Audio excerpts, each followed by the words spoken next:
Hello friends, good morning to all. Today we are going to start the third chapter of Geography of Soil. So let us start the third chapter, that is components and characteristics of soil. As we know that soil is a very important part so far the agriculture is concerned, and so we should know which are the components of the soil, means by which component soil is made up and how is the ratio of that component in the particular soil. So let us see which are the components of soil in their ratio. So this is the diagrammatic presentation. We can see the pie diagram of components of soil. If we see the percentage wise ratio of the components, then we come to know that there is the inorganic material, that is 45%, and remaining water is 25%, organic material is 5%, while as air is 25%. So with this we can see here there is 100% of components which is made up, which made the soil. Suppose if we take 1 kg of soil, it means that there is 450 gram of inorganic material, 250 gram of water, 250 gram of air, and 50 gram of organic material. So generally soil consists 40 to 45% inorganic matter, 5% organic matter, 25% of air, and 25% of water. For the growing of plants, the mixture of air, water, mineral and organic mineral material is required. So this is all about the diagrammatic presentation of the components of soil. So let us see how in actual these components are available, or what are the characteristics of these components. So first an important component of the soil is inorganic matter. So inorganic matter is also called as minerals. As we know that soil is a product of the rocks, and whenever the rocks get disintegrated, get breaked, or get disturbed by various agents, or get break by various agents into small and fine pieces or fine particles, then soils are formed. So whatever the characteristics of that particular soil is continued in the soil even. So soil possesses the characteristics of that rock by which it is formed. So this is the important characteristics of the soil, or component of the soil. This is the largest portion of the soil composition. It occupies 45 to 50% part of the soil. These minerals are derived from two types of minerals. So if we see the overall percentage of the soil component, inorganic matter consists 50%, means half portion of the soil is formed by the inorganic matter. So there are two types of minerals. First one is primary mineral, the minerals which are similar to the parent material which found in sand and silt. Means what? Suppose the soil is made from the igneous rock. Similarly, igneous rock, characteristics of igneous rocks is available or will be found in that particular soil. So that whatever the parent material possesses the characteristics, same characteristics are available in the soil. So these minerals are formed during the original solidification of the rock. These are mostly round and irregular in shape. Secondary minerals, whenever the primary minerals are disintegrated, or primary minerals get breaked and get weathered, then secondary minerals are formed. These are formed as a result of weathering of the primary minerals. which releases important ions and forms more stable minerals from forms such as silicate and clay. So, these secondary minerals are nothing but the product of the primary minerals. Primary minerals get disintegrated or get breaked or get weathered, and then secondary minerals are formed. So, this is all about the first component, that is inorganic matter. So, let us see how by which rocks, how the soils are formed. Rocks are the mixture of minerals, as we know that, and we have already explained this in the previous lecture or introductory lecture. So rocks are the mixture of minerals on the surface of the earth. There are three main types. First one is igneous rocks. These rocks are formed by cooling and molten cooling of molten lava. These are hard in nature, so cannot erode easily. Means, suppose if we tested the soils and find out by which rocks that soils are formed, then we come to know most of the soils are not have the characteristics of igneous rocks, because these rocks not easily eroded because they are hard in nature. Next one is sedimentary rock. These rocks are formed by sediment deposited in the water and consolidated material. One by one layer is deposited in the lakes, seas, oceans, or in the rivers, and then these then it have a soil, or it forms a soil. So this sedimentation is responsible for the formation of soil. Next one is metamorphic rock. These are formed by the intense heat and immense pressure on the rock. These are as harder than other forms, whether to produce similar soils. Example is gneiss, sheet, slate, quartz, and marble. So these main three types of rock, or major three types of rocks, have a capacity or have a characteristics in the soil. Next component is organic matter. After the explanation of the inorganic matter, we have to see the organic matter.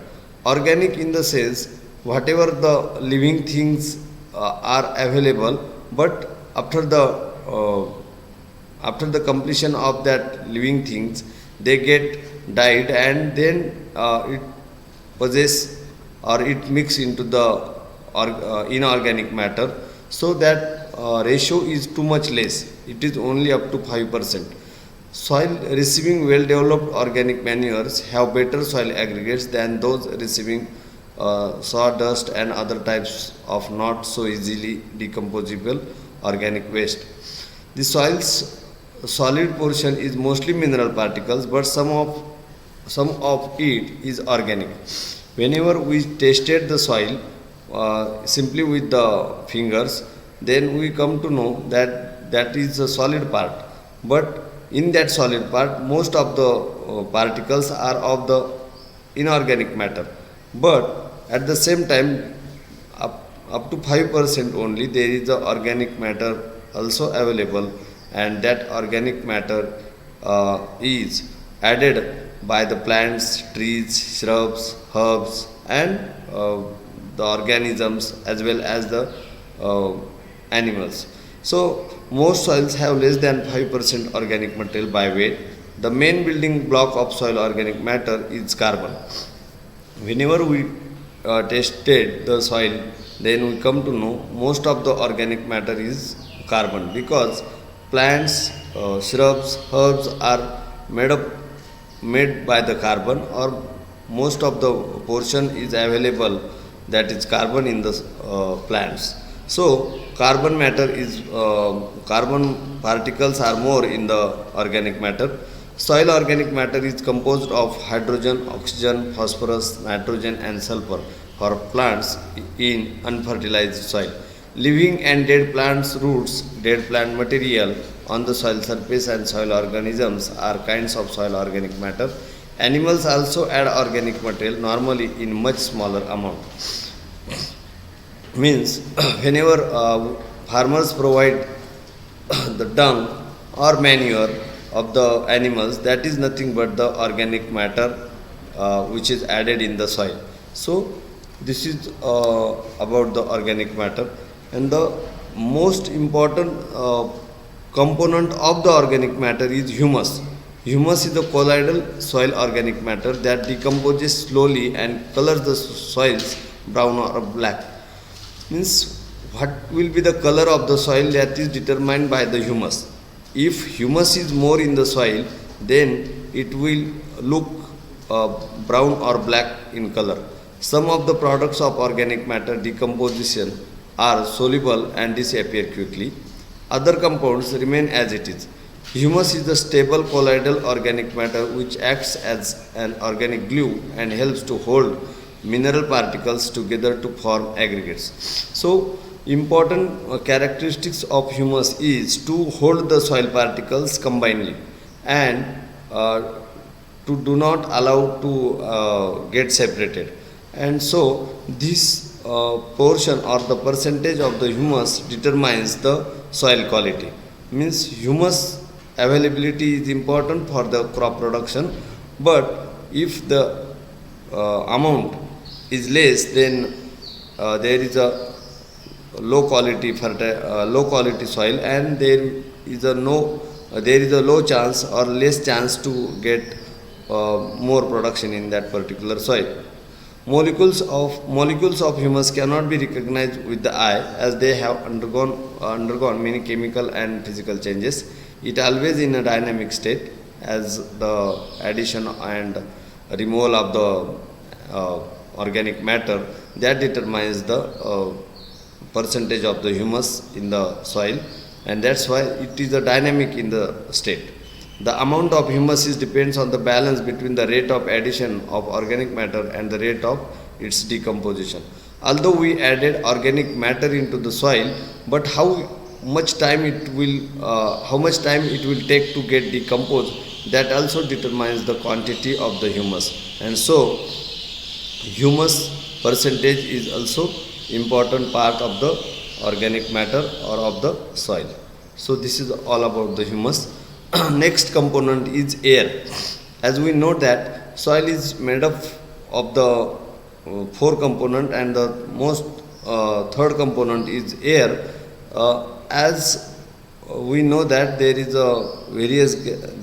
are various gases in the atmosphere. That gases mix into the soil, and it becomes one part or one component of the soil.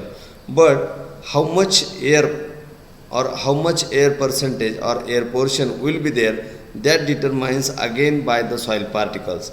If there is a more chance or more pores in the soil, then there is a more availability of the air, because there is a possibility to enter the air molecules in the soil then and then when there is a pores in the soil. Soil pores which are not occupied by soil particles is occupied partly by the soil water and partly by soil air. Pore portion is occupied inversely by water and air.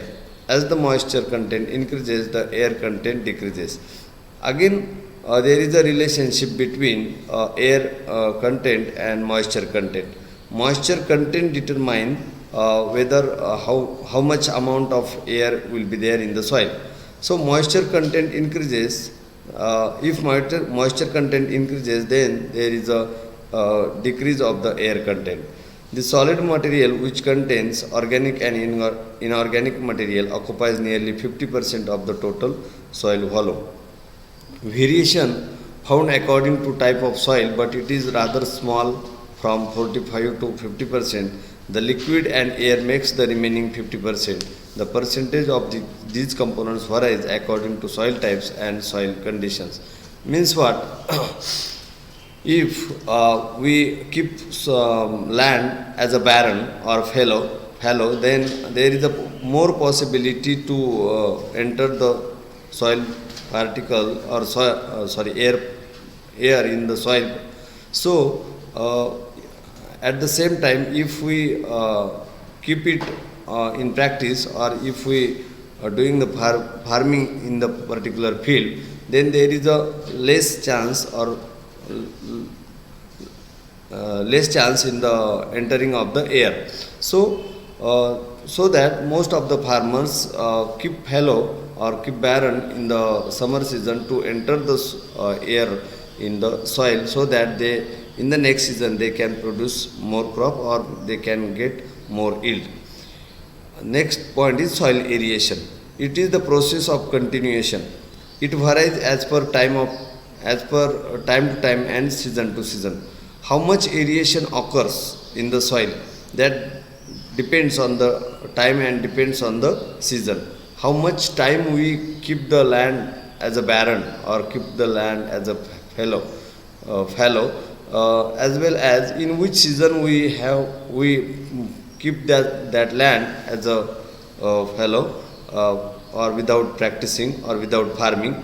That determines if we keep this land in the summer season, there is a more chance to get soil aeration, and if we keep this land in the winter season, then there is less chance to get soil aeration. It is the continuation from atmosphere to soil pores and from soil pores to atmosphere. This constant movement of air in the soil resulted in the renewal of the component gases is known as soil aeration. Means what? Whatever the soil in the atmosphere that enters into the soil, again whatever the soil entered into the whatever air entered into the soil, that goes into the atmosphere. Means this moving of the air from soil to atmosphere and from atmosphere to soil, that is called as soil aeration. And that soil aeration again determines the overall production in that particular field. There are various factors which affect on percentage of soil air in the soil, which are as follows. First factor is temperature. The differences in soil temperature responsible for changes in temperature of soil air. As we know that there is a variation in temperature throughout the part of the world.